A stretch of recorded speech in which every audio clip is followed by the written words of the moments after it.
Hi functions! Okay, so we have been reviewing for our Unit 7 assessment. I would like you to go in Pearson and complete the Unit 7 review. There are a couple of worksheets that I have given out in class, so if you have not been in class because of track or whatever, I handed out one earlier this week, but if you have not been able to be here or you haven't been here, I'll have the answer keys posted on Canvas, so you can go ahead and get those worksheet. You can do some practice and then you'll have the answers right there for you. We did practice this simplifying radical form. So this was on the test. This is progressing, and this was probably the most missed thing on the test altogether. Like overall, most of us missed this, and I think it's because we covered it early on. We practiced it a little bit. We practiced it as we used it on our triangle sheets. But for whatever reason, when it was all by itself, we kind of got confused as to what to do. So we're going to go over that. So remember, when we have a square root and we're simplifying it, that means we are looking for a square root. See if I can get this to work. Give me 1 second. Right now my tablet thing is not working, and I'll come right back. Okay, so what we're going to want to do is we want to break this up. So 20. We want to look up on the wall and see what perfect squares can I divide. What is the largest perfect square I could divide by 20? Half of 20 is 10. That's usually where I start as a halfway point because something times 2. 2 is probably going to be the smallest square root that we're going to want underneath. And so 9 does not work, but 4 will. So we could actually rewrite this as the square root of 4 times the square root of 5. And the square root of 4 is 2. And the square root of 5 is just the square root of 5. So we're going to leave it there. Same with 50. Half of 50 is 25. Well, 25 is a perfect square. So then I'm going to go ahead and write that. The square root of 25 is 5, and the square root of 2. So notice that these two look very similar, but they're different. They are different. All right, so this was a lot like the one that was on the test. So I know that half of 75 is 35. 36 is too big to go into it, but 25 can go into it. So this is going to be equal to 3 times the square root of 25 times the square root of 3, because there are 3 25s and 75. Then we end up with 3 times, well, the square root of 25 is 5, and then the square root of 3 is not a perfect square, so we're going to leave it there. And the last thing that we missed, a lot of us missed this, was that we needed to multiply that, so that we end up with 15 times the square root of 3, and that would be the final answer. This one is similar to the one that was on the test, not quite the same, but similar. This one we are going to rewrite as the square root of 98 over the square root of 196, and then we'll deal with the numerator and the denominator all by themselves. So the square root of 98, half of 98 is actually 49, and that is a perfect square. So the square root of 49 times the square root of 2 over, and the square root of 196 is actually a perfect square, and that, oops, sorry, it's going to be 14, not 13. Wrote the wrong number. 14. Okay, so now we have that. So then the square root of 49, I'm just going to write it down here. The square root of 49 is 7. The square root of 2 is irrational, and then we have a 14. And the last thing we need to check, can I simplify this any further? Because this is being multiplied, I actually can simplify this further. 7 is the common factor in this, so I could, I'm going to have 1 times the square root of 2, and there are 2 7s in 14 over 2. So that should be your final answer, the square root of 2 over 2. So make sure you simplify it all the way down.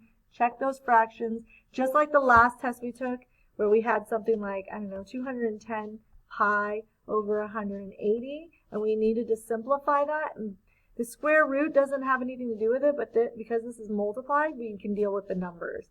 And then we know that we can divide 30 by this, so we would get 7 pi over 6. So something like that. It's the exact same process, so that's why I was a little confused when we missed it, because we've been practicing this a lot. Okay, so when we want to do this, there's a couple of different ways you can do it. On the test, I'm probably going to have you draw the angle, but this angle is pretty large. So what we're going to do, it says find the angle of the least possible positive measure. So we're going to add 360 until we get to a positive number. And if we divide this number by 360, we end up with like, I think it's like 4 point, let me see. So negative 1395 divided by 360, we get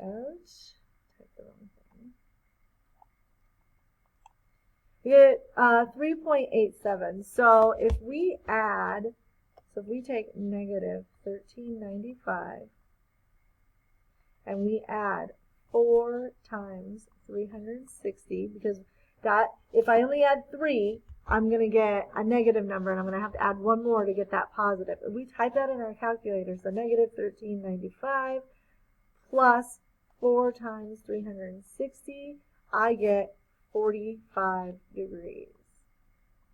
So 45 degrees would be the smallest possible positive measurement at that coterminal.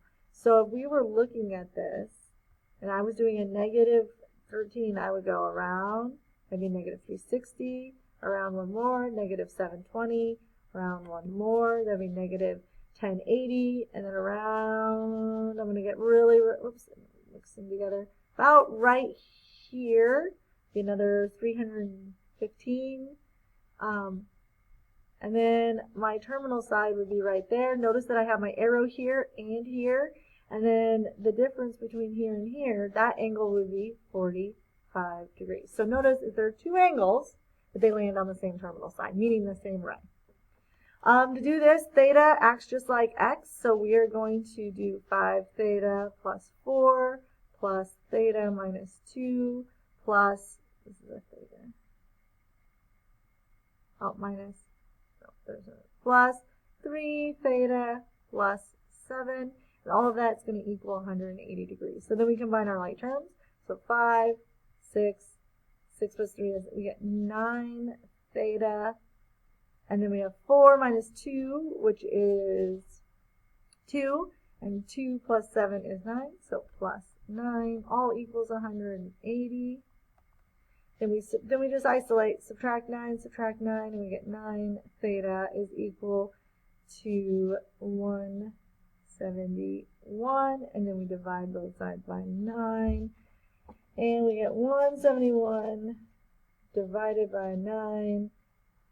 We get theta is equal to 19. So now we just have to plug it in. So 5 times 19 plus 4, so 5 times 19 plus 4, that's going to be equal to, this one is going to be 99 degrees. 19 minus 2 is going to be 17 degrees.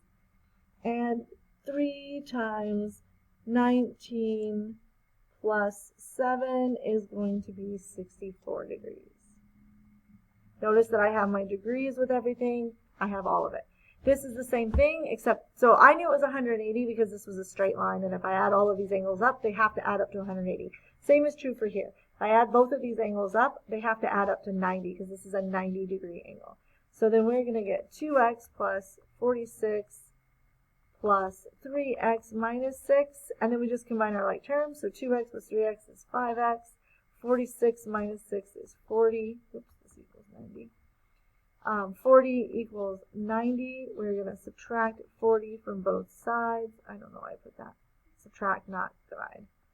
40, and we get 5x is equal to 50. Divide by 5, divide by 5. And we get x is equal to 10, but we are not done. We've got to plug it in. So 2 times 10, 2 times 10 is 20. 20 plus 46 is 66 degrees, and then 2 times 10, or 3 times 10 is 30. 30 minus 6 is 24 degrees. And if we add those together, we get 90. So make sure this is something that you can do. This is still progressing. And here is another progressing level question. We did this as a warm-up. So the first thing we're going to want to do is, it says that we need to draw 266 in standard position and label all parts. So that means I'm going to start on the terminal side. I'm going to start on the initial side, which is right here where x is positive. And I'm going to go around. That's 90, 180. Now if I go all the way to here, that's 270. And I need to go to 266. So I'm going to stop about right there. And there's my terminal side. So what I want to do here is label it. So this is going to be 266 degrees. And now I have everything labeled. I've got my arrows and everything. Now the easiest way to state one positive coterminal angle is just to add 366 to the 266. So 266 plus 360 would be 626. Okay?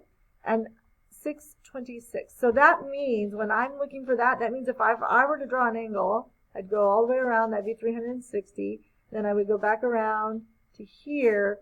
That angle, the second one, would be 626 degrees. So that's what that means. You don't have to draw it on the test. I'm not asking you to. Then it says to state one negative. Again, the easiest way to do it is to take the 266 and subtract 360, and we're going to get negative 94 degrees. So that means if I were to go from here, so this would be negative 90 plus 4 more degrees, and I would get negative 94 degrees. And then it says, in what quadrant does this terminal side lie? Well, this is 1, this is 2, oops, I forgot that line. This is 3, and this is 4. So this would lie in 3.